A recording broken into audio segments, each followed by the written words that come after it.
What's going on, basketball purists? Now, today I have an interesting video. Usually I do these type of stuff on YouTube, but I'm gonna make a stuff called TikTok takes for my TikTok account. As far as this is concerned, isn't this pretty funny? Michael Jordan fans, they hear this all the time. Michael Jordan never won without Scottie Pippen.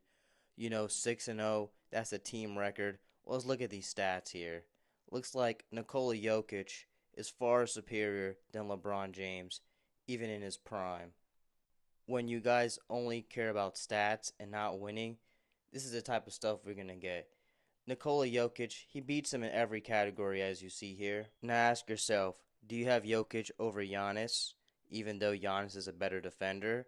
If you do, well, LeBron being a better defender means jack shit on this topic, and Giannis is definitely a better defender than LeBron James is, and a more willing defender than LeBron James has ever been.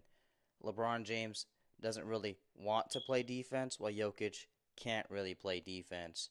At a high level, that is. Now, let's be honest. Jokic has already met LeBron standards as far as being a clutch player. He's also met LeBron standards, if not surpassed it, as being a playmaker. And I'd be the first person to tell you, LeBron James in today's era, if he was younger, would be better. But you guys just love this era so much. And when I say Kobe had a harder era than these guys and LeBron James, and Michael Jordan also had a harder era than LeBron James and these guys, so did Shaq, so did Akeem Olajuwon. You guys don't seem to get it. So, get this.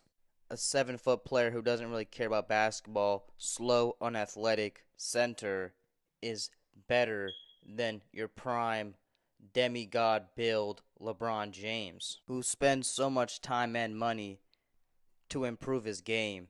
But let me guess, Nikola Jokic never won without Jamal Murray. Until next time.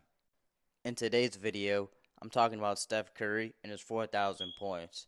First, I'd like to congratulate Steph for his 4,000 threes. But consider this, especially for my era Warriors.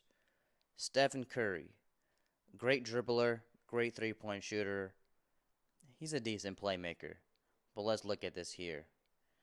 Back in the days, 60s, 70s to be more exact, Stephen Curry's dribbling, putting your hand below the basketball was a travel.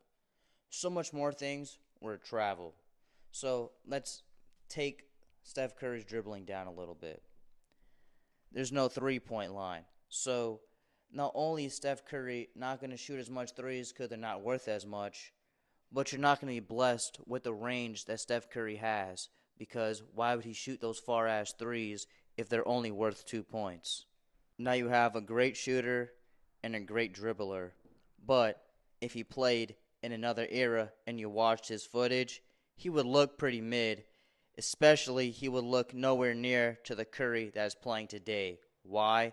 Well, again, he could dribble more, and his shots actually mean something. They encourage his far shooting. It wasn't like that back then. Things like shoes and travel really matter to me, not to most, but this fact is undeniable. If you do any type of research, which a lot of you guys were going to comment, swear you guys do, then you would know dribbling, shooting, just different back then. So how can you judge a player's footage from a time where the rules were so much different from now and say this player is definitely better than that player? You just can't. Another question is, how do you know how good Jerry West is if he was allowed to shoot from far, get rewarded like Steph Curry was, and had more room to dribble? Let me know in the comments below.